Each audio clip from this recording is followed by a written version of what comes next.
solve large, intractable problems. It's a new venture altogether. Your brain is a wild horse there. Because remember, writing is not a team sport. You are not selling horse carriages when there are cars. I want to be known only as the trusted advisor. More like a tourist. Play to Potential podcast. Yeah, I think that's a good point that you raise. And it's not just with Shivaji. You find this with all the leaders who've been truly great. They build large empires. They have known when to strike and when not to strike. And you find this with Shivaji consistently. He was a remarkable survivor. He knew when to fight the Mughals and when not to fight the Mughals and there were times when he could quietly build an alliance with them and allow them to rule their part and him rule his own part. And even in the way he was, when he was patient, it wasn't that he was just sitting and watching dance performances or anything like that. He was actually sitting and consolidating his administration. And Shivaji had this remarkable ability to build forts, make those forts self-sufficient and work at a very personal level with the farmers around those forts to build a connection and improve the agricultural productivity. And his ability came from constant travel in his country. So he knew the geography of his region so well. One is, of course, it helped him fight the battles with the Mughal and use guerrilla warfare techniques. But in the travel, he was able to build personal connections with each of those people and consolidate administration as well. Welcome to the 88th conversation at the Play to Potential podcast. A series of reflective conversations from leading people from various domains on three broad themes: leadership, transitions, and careers. Just like businesses think about where to play and how to win in the context of their strategy, we all think about the two questions, where to go and how to grow at various points in our lives. These questions become that much harder in a world of abundance and multiplicity of options.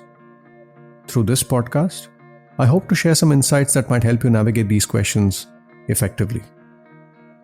In addition to podcasting, I work with leaders and organizations with a growth mindset and help them play to their unique potential.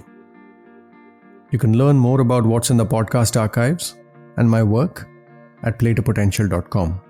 That's www.playtopotential.com. My guest this time is somebody I've known for more than a decade. It's Pradeep Chakravarthy, author of the recently published book Leadership Shastra. Pradeep is like the character Maria of The Sound of Music. He's like a cloud that's hard to pin down. He has an undergrad in political science, masters in international relations, and an MSc in industrial relations and personal management from the London School of Economics. He's done work in leadership and organizational development at Infosys, and he subsequently was a fellow at the McKinsey Leadership Institute. He's written a book, Thanjavur, A Cultural History, in 2010, and a road less traveled, A Historian's Guide to Lesser-Known Temples of Tamil Nadu subsequently.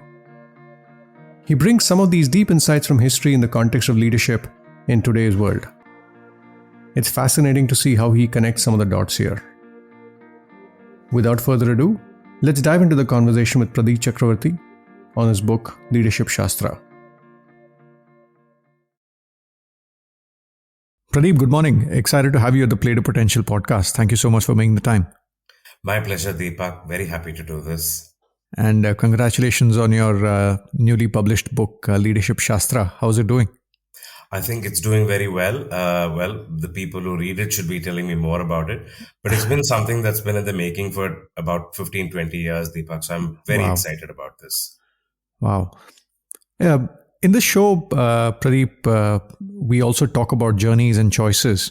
So why don't you, before we dive into the insights from the book, talk to us a little bit about your journey, which straddles history and leadership development, two very disparate things that normally I would not have connected. But I'd love to understand how you got here. True, which is why I said 10 to 15 years in the making. Deepak, many people have a very different perspective on history. All of us have learned history in school, and most people I speak to find it very, very boring.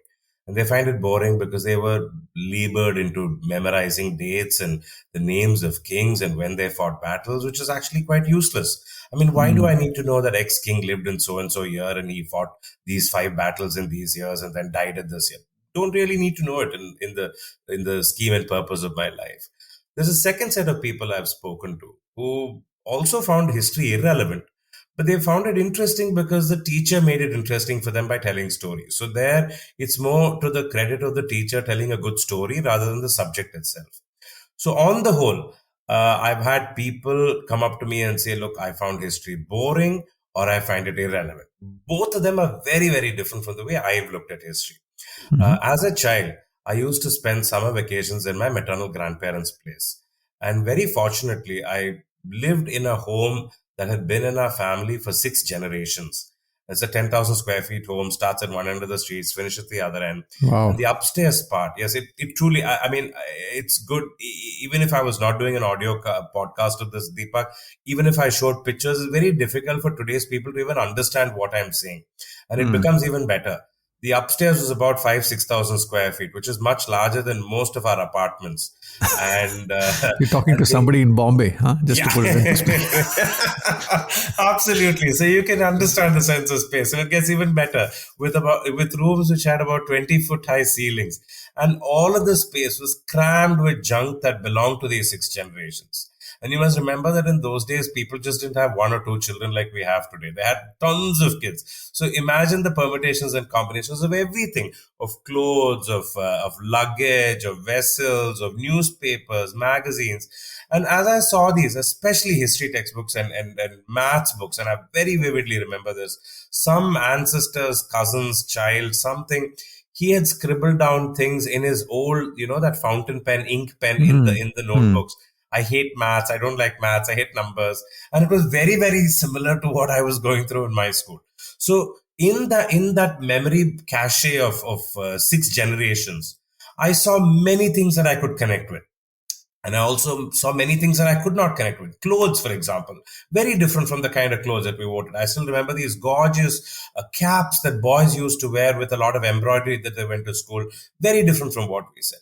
So I grew up with a very different understanding of history, of personal family history, of looking at how, hey, here are some things in history that are very similar to what I go through in terms of needs or fears, and some things that are very different in terms of needs and fears.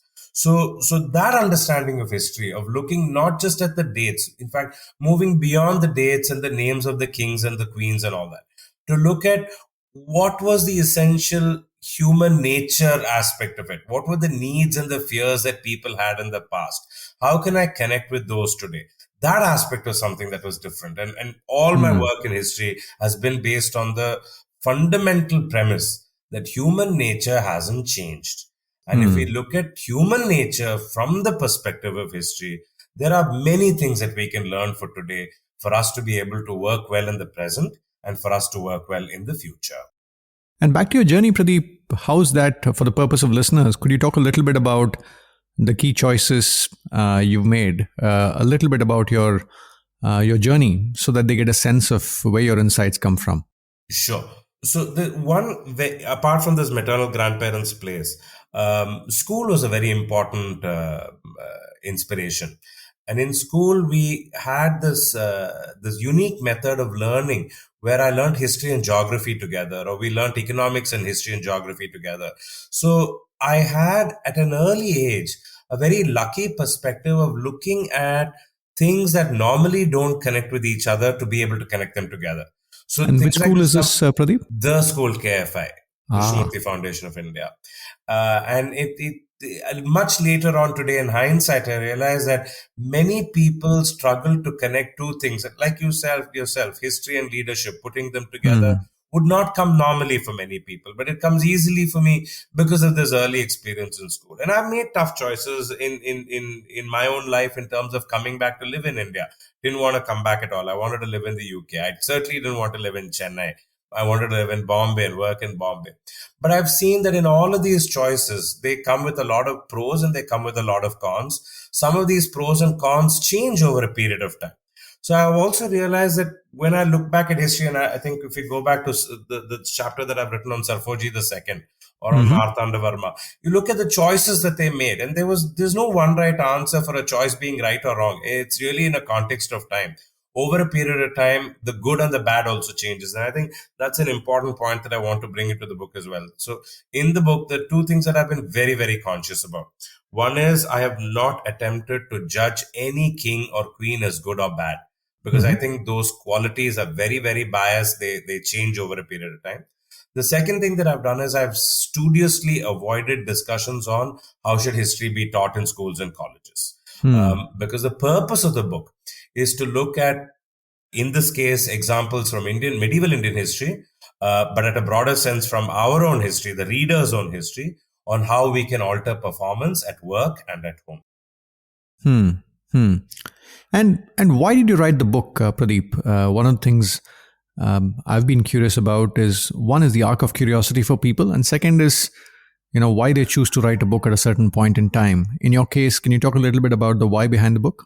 Sure. So for the last 5 years, I've been giving many talks on how can we make history more applicable for our daily lives. I've done workshops based on this. I've done coaching based on this. So over a period of time, also been able to see a sense of deeper understanding of how people tend to relate with this. And now I think I was ready in a way to go into sharing more scholarly anecdotes about this in the form of a book.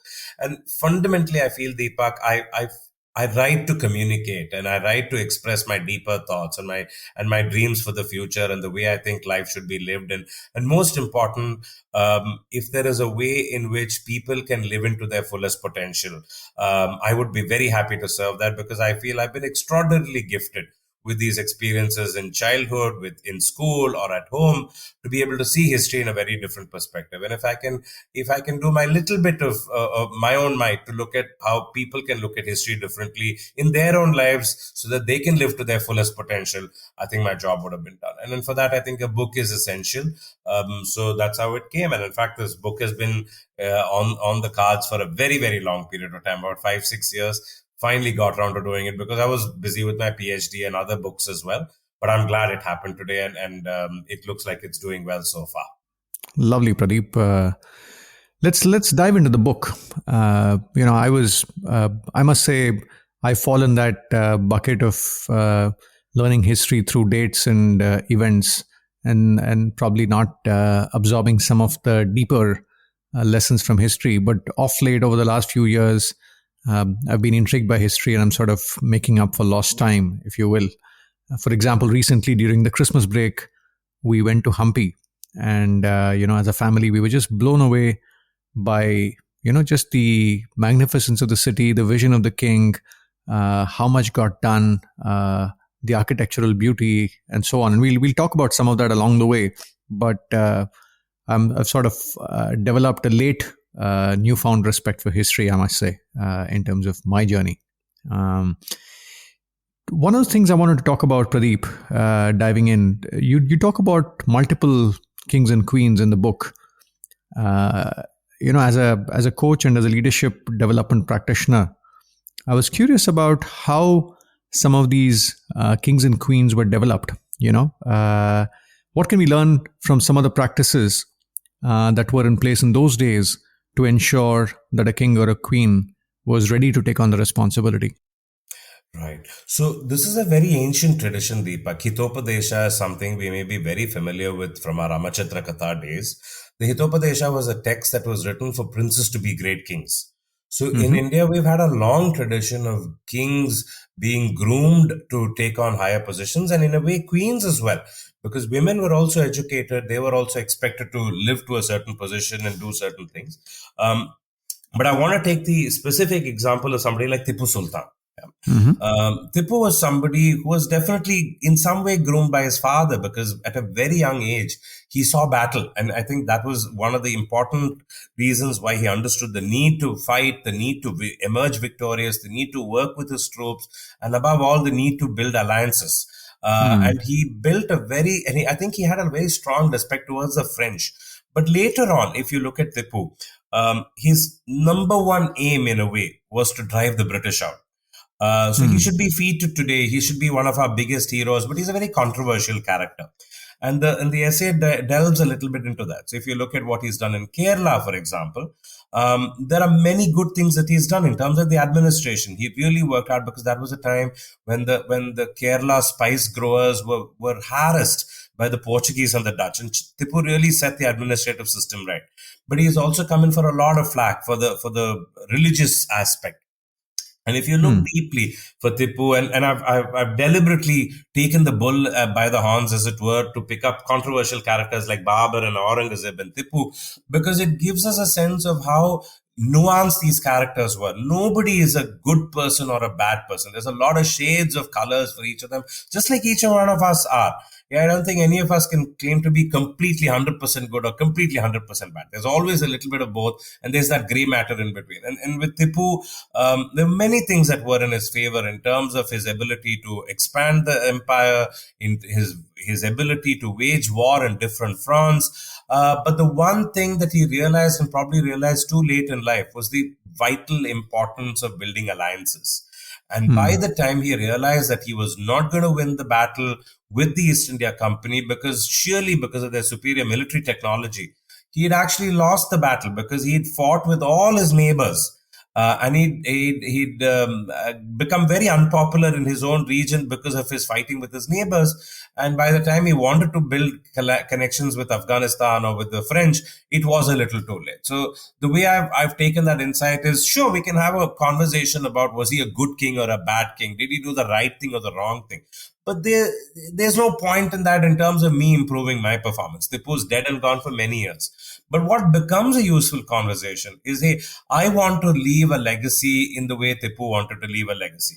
I might not want to drive the British out. I might want to partner with them today, but I certainly want my name to be there. I want to expand my geographical spread. I want more books to sell. I want my writing to reach more people. For that, one lesson that I can learn not to do is to build alliances. And unlike Tipu, I need to know how I can go out and build alliances with people, give and take a little bit, so that my geographical spread becomes larger. So you see, in a way, I've sidestepped, in a way, I've avoided this, I think, futile conversation of good and bad leaders from the historical perspective, to look at what is a need that they operated from. Were they able to achieve their need? Why did they not achieve it? Why did they achieve it? What insight do I have from that for driving my own performance? Going back to Tipu, Pradeep, I want to sort of come back to the making of the king, right? If you want to shine the light on, you mentioned Hitopadesha, right? As a manual for making of the kings and queens. Are there, I'm sure these are large pieces of work, so I don't want to sort of oversimplify it. But are there, let's say, elements that we've forgotten, and we could, we could be well served to focus on some of the elements that have been covered even in the Hitopadesha? Not just the Hitopadesha, but even if you look at Rayavachakam, which is a book that Krishnadeva wrote about statecraft, or if you look at Babur's accounts of his life, one thing that comes across, Deepak, that is a very relevant lesson for us today, is the potential rulers were encouraged to patronize the arts and the humanities. And I think that was because in the arts and the humanities, unlike in STEM or in science and math and technology, you don't have one right answer. There are many ways in which you can view a painting. There are many ways in which you can cook something. There's many ways in which you can understand history. And when it comes to the heart and the words, there is a lot of bias involved in it. So it's important, as we read these old writings, that there are different accounts of it. Immediately it springs to us that there are different perspectives. And I think that sense of openness of different perspectives, the willingness to accommodate different perspectives, is a very important training that comes across in all the statecraft lessons that we have from the texts of the past. And I think that's something that we don't have too much today. I think engineers are wonderful people in terms of, and highly qualified people. But at the end of the day, we know emotional intelligence is much, much more important today to succeed in the long term. Almost like a liberal arts mindset, if you will, right? Absolutely. The old adage, right? That IQ can get you a job, it's EQ that gets you your promotion.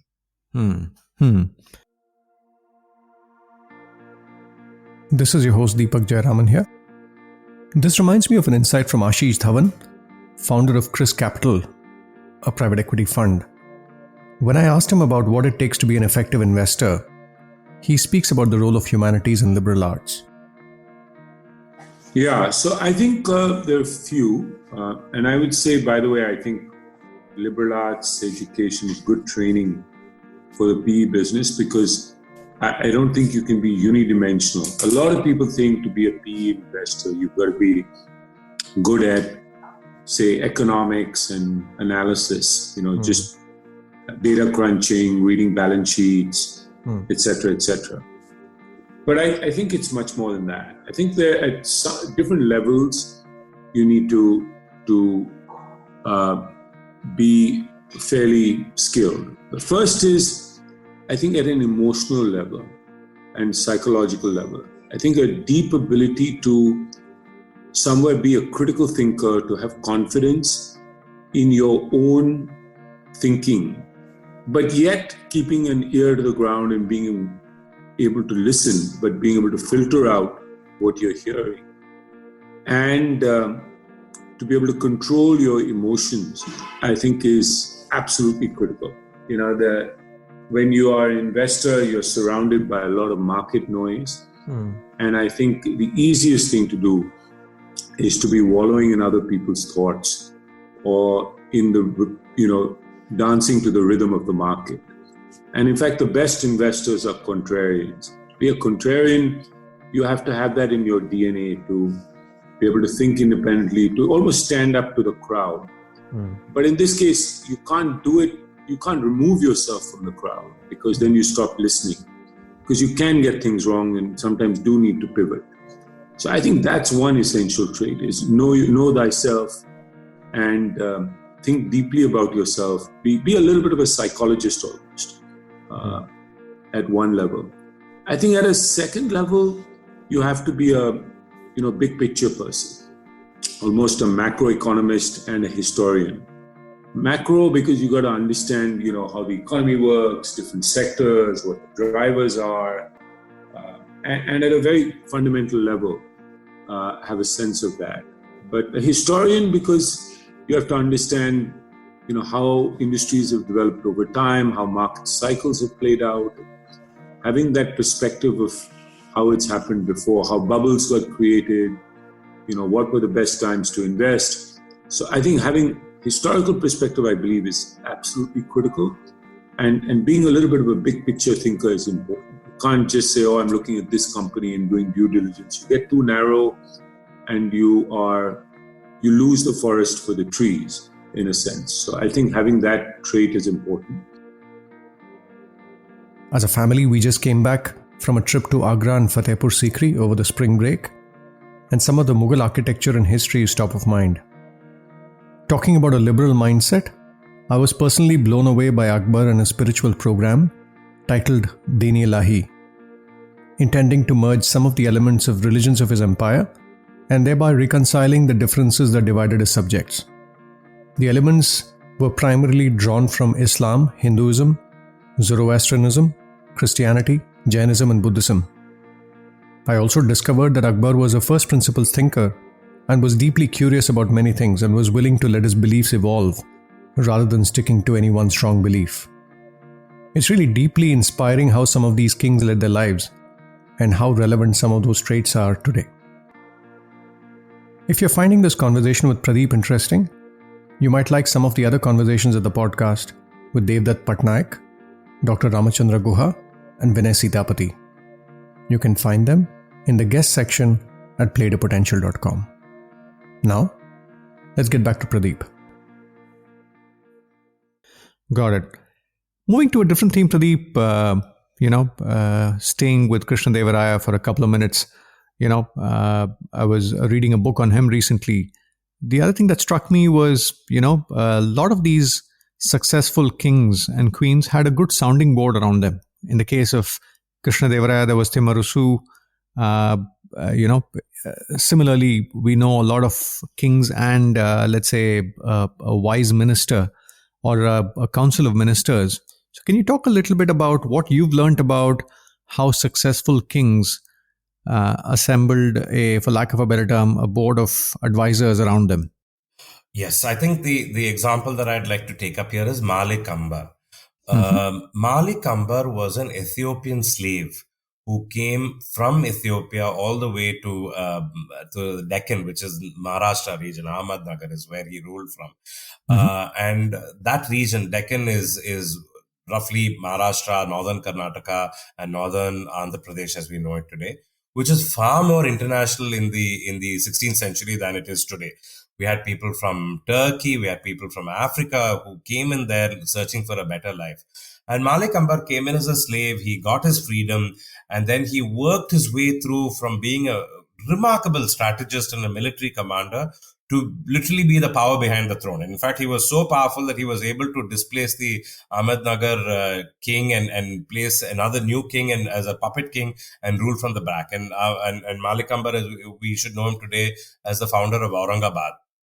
So Malik Ambar was somebody who was very, very careful about having a group of advisors and military commanders next to him.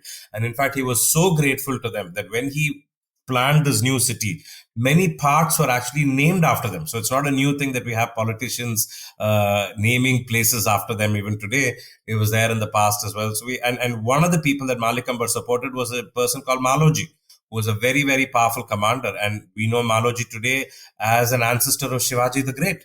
And it is even said that Shivaji's ability to do this Bargigiri, as Mughals called it, the guerrilla warfare tactics, which gave great grief to the Mughals, was something that he was inspired from the techniques of Malik Ambar.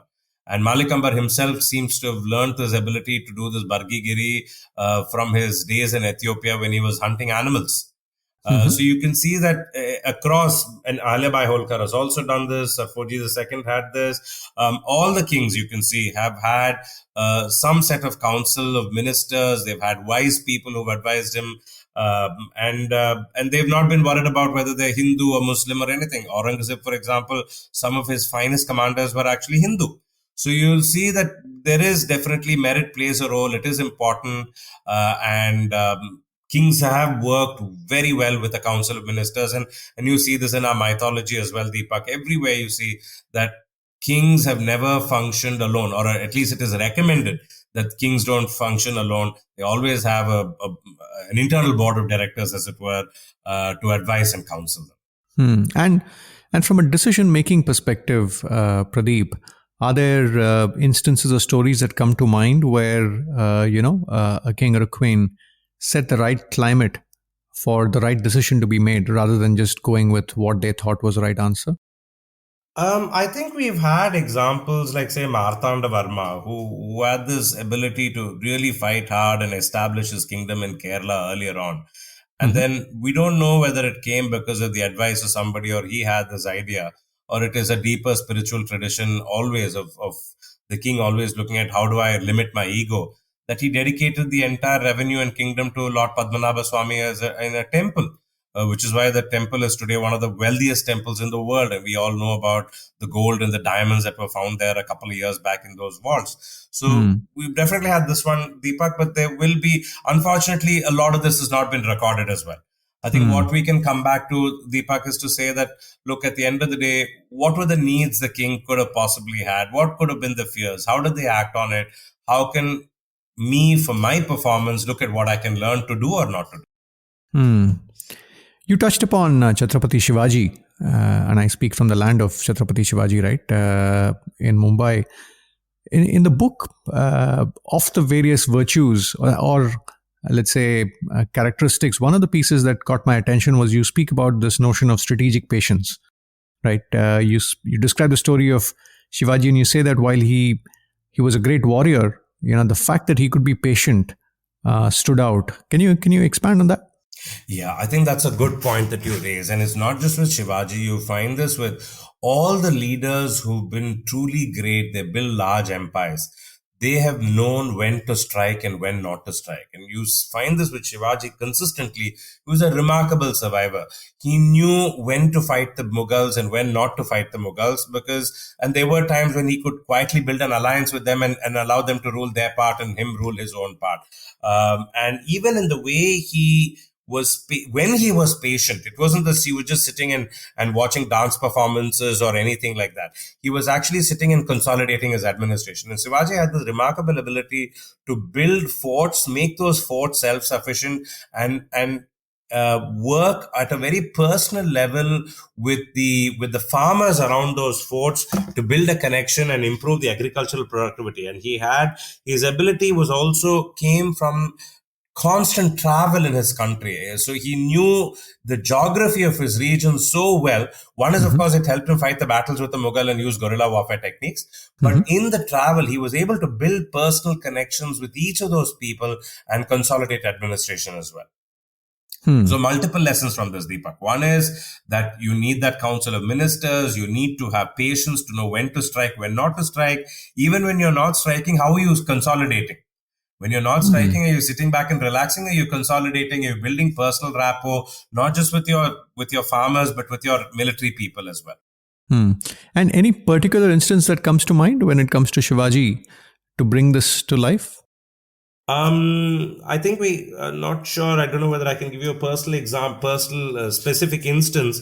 But if you look at the way after he fights the Bijapur forces and he marches over to Konkan and Kolhapur, the Panhala fort capture, for example, is a good example of how he really focused on the patience with which he had worked himself up in the time when he was not fighting the Mughals, and he was able to capture the fort with this newfound connection with the army and with the farmers around the region. Got it. The other theme that caught my attention, Pradeep, was this notion of journaling, right? You referred to Babar-Nama, Babar's autobiography, which is based on the extensive notes that he took during his life. Can you talk a little bit about what you've observed great leaders do in the way they journaled in those times? Right. So we don't have many examples of these, frustratingly, and even Babar's is incomplete, and it's a remarkable feat that it survived for such a long time after all the troubles that Humayun had, his successor had. And it's and there were other Mughal emperors who had this as well, but I've chosen Babar in this book, so I've spent a lot more time on that. The other person is Krishnadeva Raya. We have Raya Vachakam, which gives us a fairly good insight into his life.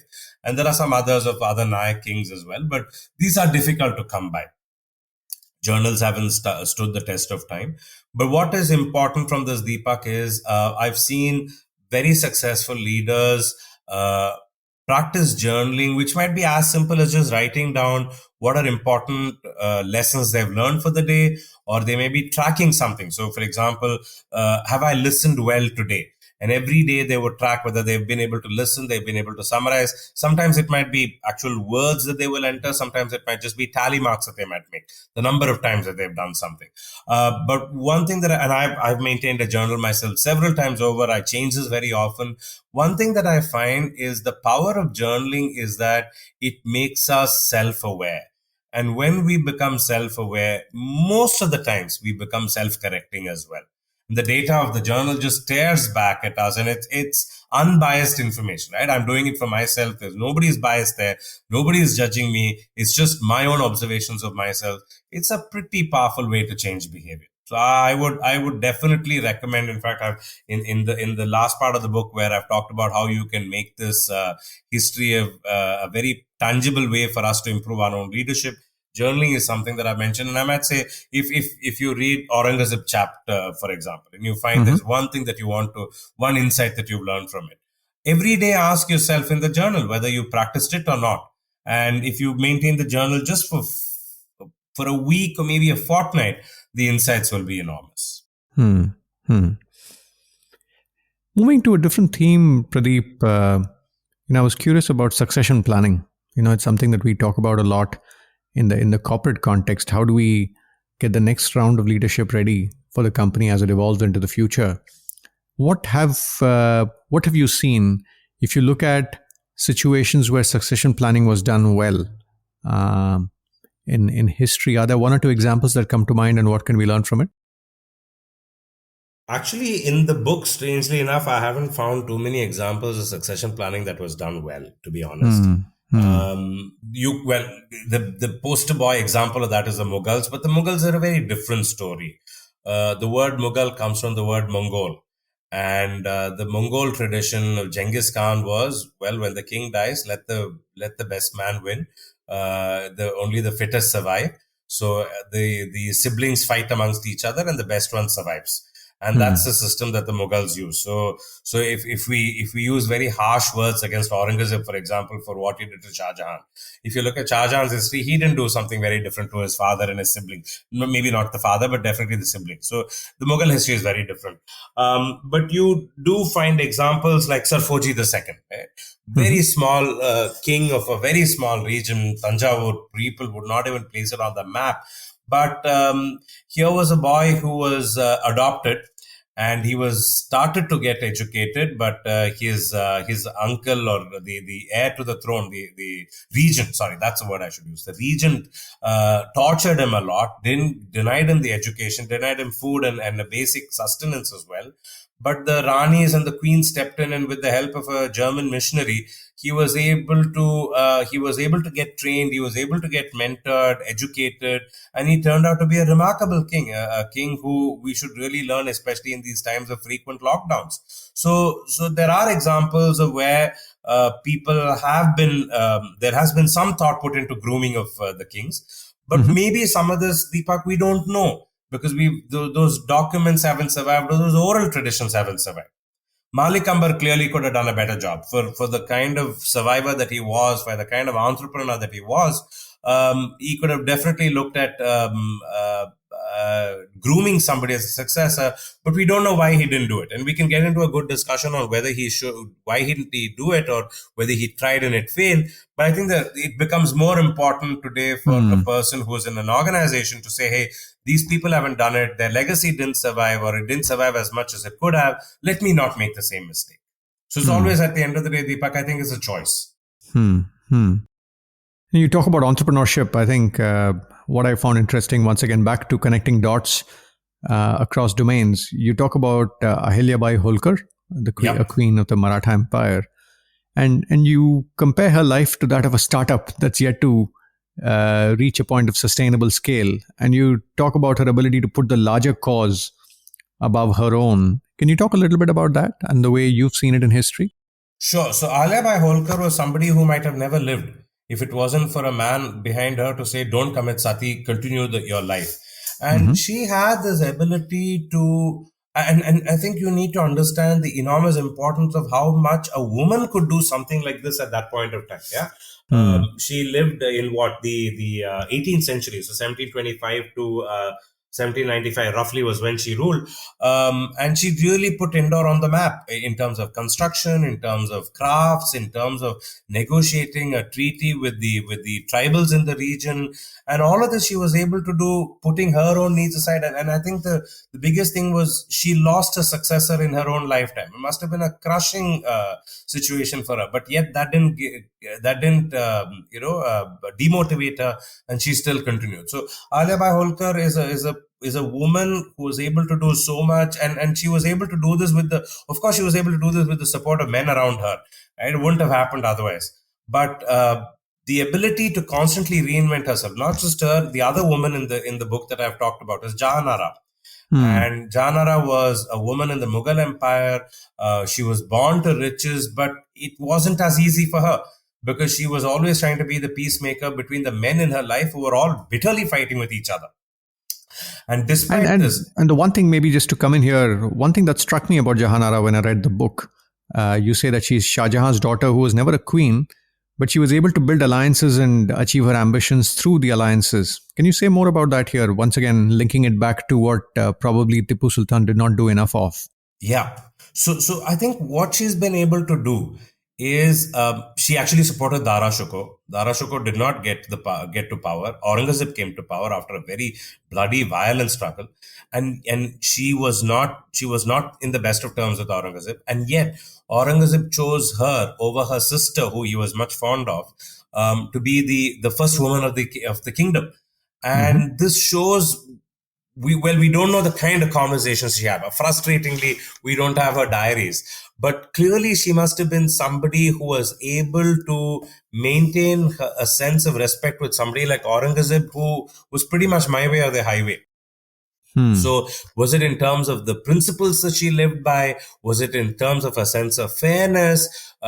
We don't know. But clearly she's somebody who must have had extraordinary personal resolve to be able to navigate this really complex relationship between a Shah Jahan and an Aurangzeb, a Dara Shukla and an Aurangzeb. And even when she was in that privileged position, she seemed to have played her cards very, very carefully. She could have easily, tried to do another coup against Aurangzeb. She hasn't done that. So she's somebody who's really played fair by the rules, looked at accepting the fact that she was never going to have complete control, but within her sphere of influence, she's been able to really work hard and create something for herself, not just financially, because she made a lot of money through her private trade with the Dutch East India Company and others, but also in terms of building monuments. So Chandni Chowk in Delhi, for example, is something that she created. Wow. And back to her relationship with, some of the Mughals around her. Any particular event where, we get a glimpse of her diplomacy and her skills there? Well, I think in the way she managed her father's death and how she was able to work with Aurangzeb after that and come back to power, I think that's one thing that we can take up, Deepak. Yeah. This is your host Deepak Jayaraman here. This is a crucial point I feel for a lot of the entrepreneurs who scale up. They often operate in a warrior mode to bring it to a certain scale, but once they start growing beyond a point where they start hiring senior leaders and they lead other leaders, some of the skills around influencing and diplomacy become more and more critical. And this is a non-trivial transition for several people who are wired to be a warrior. If you're keen to read up more on building this muscle, one book that you might find useful is Political Savvy by Joel DeLuca. If you're finding the podcast of value, please do consider rating and reviewing the show on Apple Podcasts or Spotify. It makes a big difference to our ability to attract new guests and for listeners to discover our content. Now, let's get back to Pradeep. Let's come back to Sarfoji, Pradeep. You spoke about him earlier. He was adopted as an 11-year-old boy by Tuljaji, the then ruler of Thanjavur. And you say that he, a big part of the kingdom was taken away from him and he was given a small area of 30 square kilometers and he got an annual grant. Of course, it was 3.5 lakh rupees in those days, which is non-trivial. But I think you go on to say that he could have very well wasted his life, but he chose within his limited sphere of influence to be a role model leader for today till his death in 1832. Can you say more about his life and some of the choices he made under the circumstances? Sure, Deepak. So in whether it's Sarfoji or Jahanara or Alibai Holkar, we have to also look at it in the contrast of what they could have done. I think that's an important question. The choices that they had to live an easier life and how they've lived a life of more value to the people around them. So if you look at Sarfoji, like I said, he had a fairly generous pension. And he was the ruler of Thanjavur fort, which was not even 40 square kilometers. That's about it. But here was a man who was so scholarly. He got books from abroad. He built a library, and the library has a phenomenal diversity of collections. You have art, philosophy, history. You have literature. You have water divining. You have medicine, food. The range is enormous. And not only did he do that, he was also passionate about building a navy. He built a lighthouse. He was passionate about education, about girls' education. And he went to the steps looking at if girls weren't enrolling in schools, he found out that it was because they weren't women teachers. So he went and enrolled women teachers at that point in time. If kids weren't interested in geography, then he created plays based on all earlier genres of Tamil poetry, of bringing geography to life through a play, through a music, dance, drama. So, and he started a printing press because there weren't enough books available.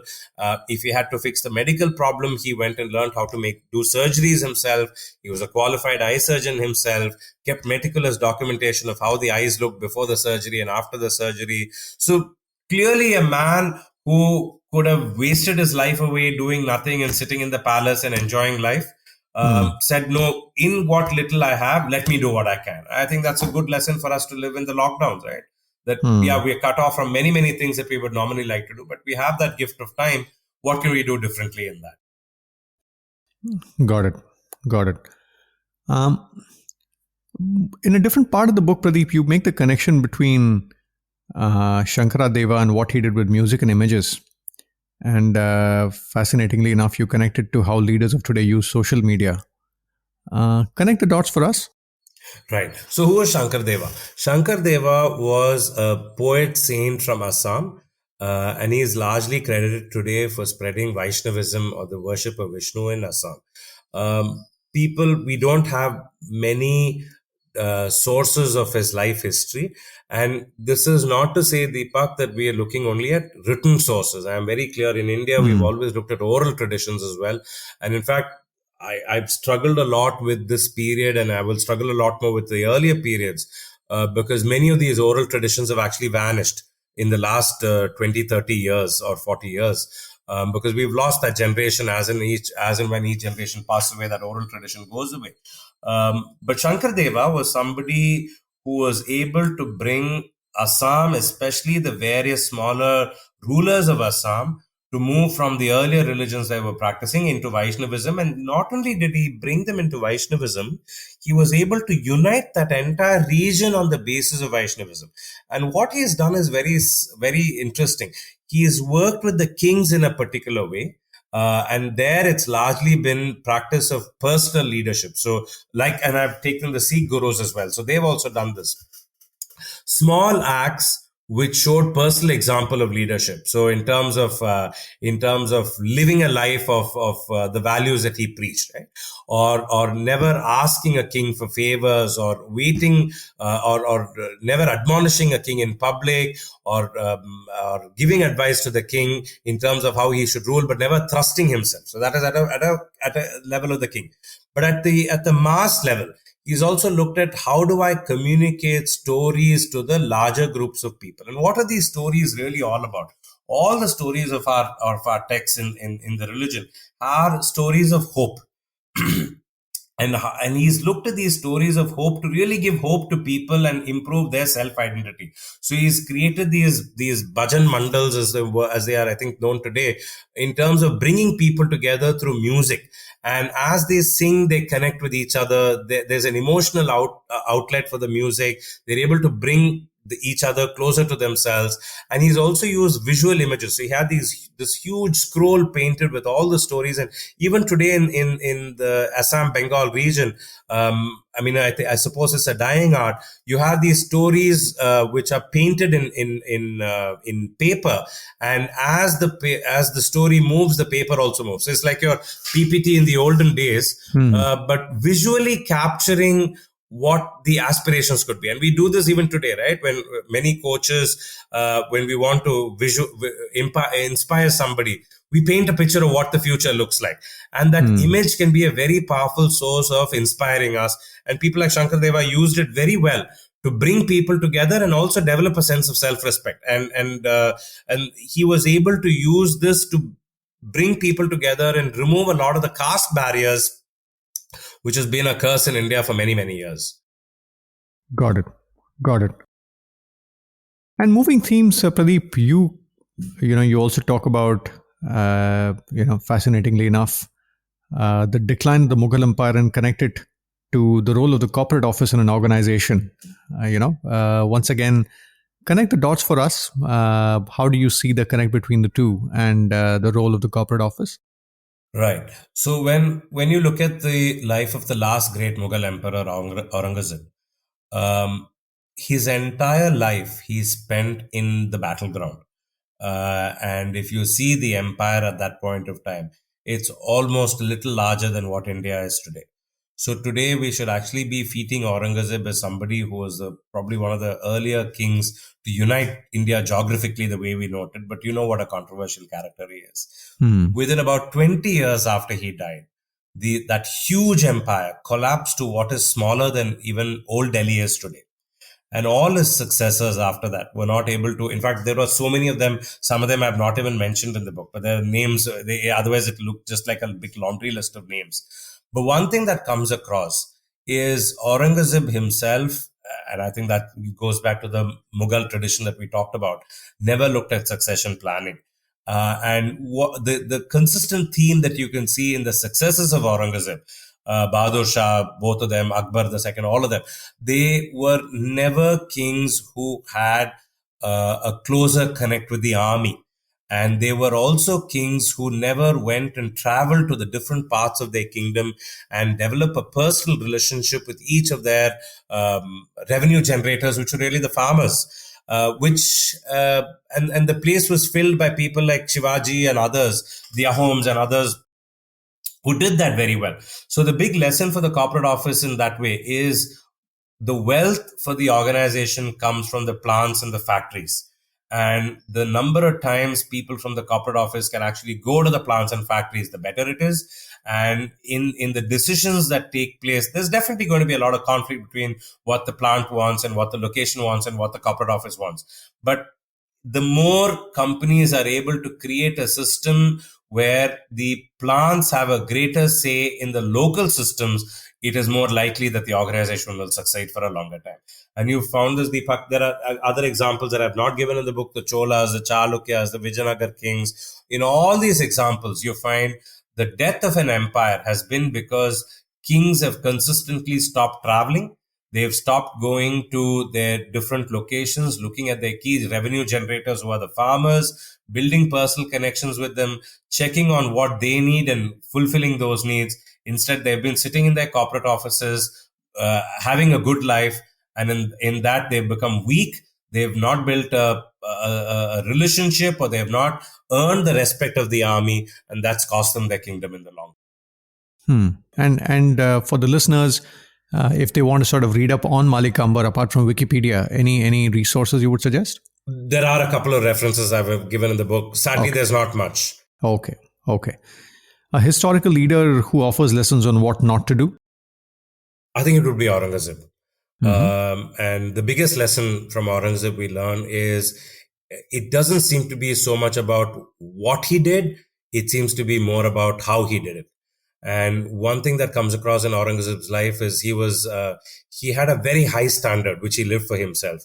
And he wanted that high standard for others. But when that high standard didn't happen for others, he seems to have been ruthless with them rather than patient with them.